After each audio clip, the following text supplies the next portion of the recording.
Bismillahirrahmanirrahim. Assalamualaikum warahmatullahi wabarakatuh. Alhamdulillah. Alhamdulillahi rabbil alamin. Wassalatu wassalamu ala asyrafil anbiya'i wal mursalin wa ala alihi wa sahbihi ajma'in. Amma ba'd.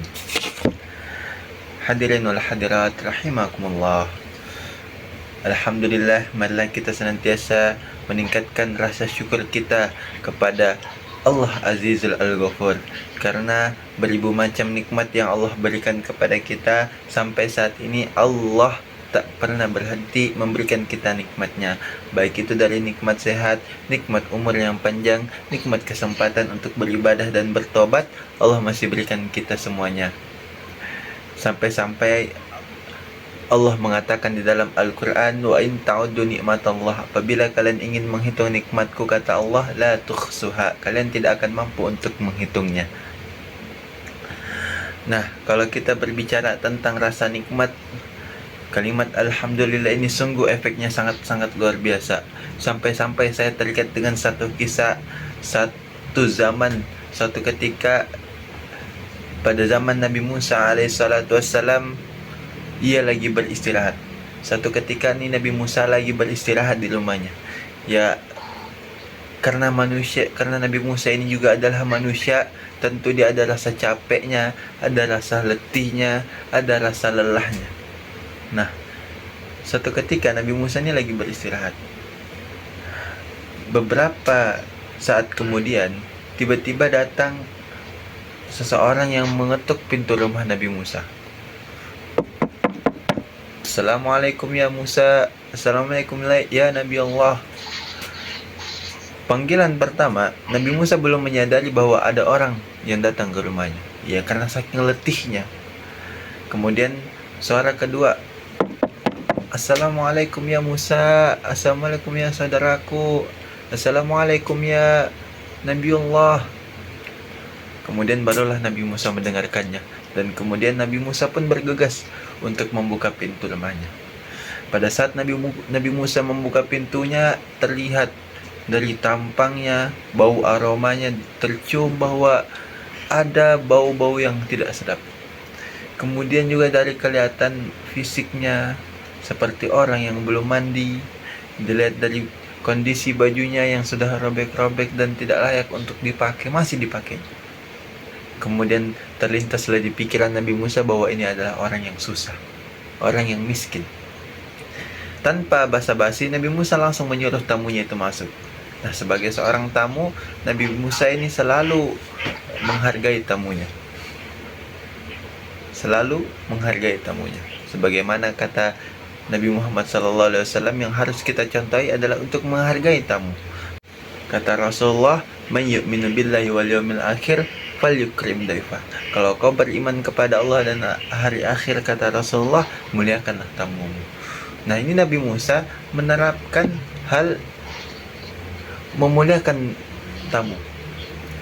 Nah, pada saat tamunya ini sudah masuk ke dalam rumah, Nabi Musa menyediakan makanan, hidangkan makanan, minuman ya ala kadarnya sebagai seorang nabi. Disiapkan makanan, kemudian dihidangkan kepada si tamu tersebut, si orang susah tersebut. Kemudian orang ini makan secara lahap, seperti orang yang belum makan beberapa hari.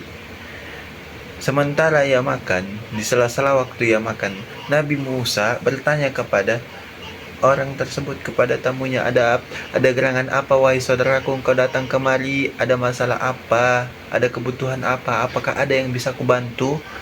Kemudian orang tersebut mengatakan, saya ini adalah orang miskin wahai Musa. Di seluruh penjuru daerah kota ini mengatakan bahwa engkau punya doa yang mustajab, engkau punya doa yang mudah dikabulkan oleh Allah. Oleh karena itu doakanlah aku wahai Musa, supaya aku ini bisa menjadi orang yang kaya raya, yang lepas dari kemiskinan ini.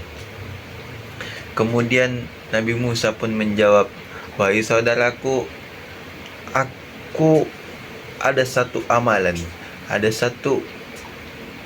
yang bisa engkau lakukan. Kalau engkau bisa amalkan ini, maka insya Allah kau akan terlepas dari kemiskinan, engkau akan terlepas dari kesusahanmu ini. Kemudian mendengar jawaban dari Nabi Musa, orang susah ini pun semakin senang dengan jawabannya. Ya Musa, apa jawaban itu? Apa itulah jawaban yang aku butuhkan? Itulah jawaban yang aku nanti-nantikan selama ini. Kemudian Nabi Musa pun mengatakan, wahai saudaraku, wahai karibku, wahai temanku, ada satu amalan yang kalau kau amalkan ini, Allah bisa mengangkat derajat kemiskinanmu. Kemudian Nabi Musa melanjutkan perkataannya, setiap hari usahakan engkau mengucapkan syukur kepada Allah, kalimat hamdalah kepada Allah, mengucapkan alhamdulillah kepada Allah, supaya engkau terlepas dari rasa kemiskinan. Mendengar jawaban Nabi Musa, bukannya dia malah senang, malah makin marah, malah makin emosi, mukanya tidak senang untuk dipandang. Ia mengatakan apa? Wahai Nabiullah, kau ini Nabi apa Rasul? Bukankah engkau harusnya memberikan aku solusi, malah menambahkan masalahku? Bagaimana mungkin aku bisa bersyukur kepada Allah, sedangkan aku aja makan susah, sedangkan aku aja hari ini makan, besok mikir mau makan apa, pakaianku aja sisa beberapa yang bisa layak dipakai, rumahku aja itu hampir hancur. Bagaimana mungkin aku bisa bersyukur kepada Allah?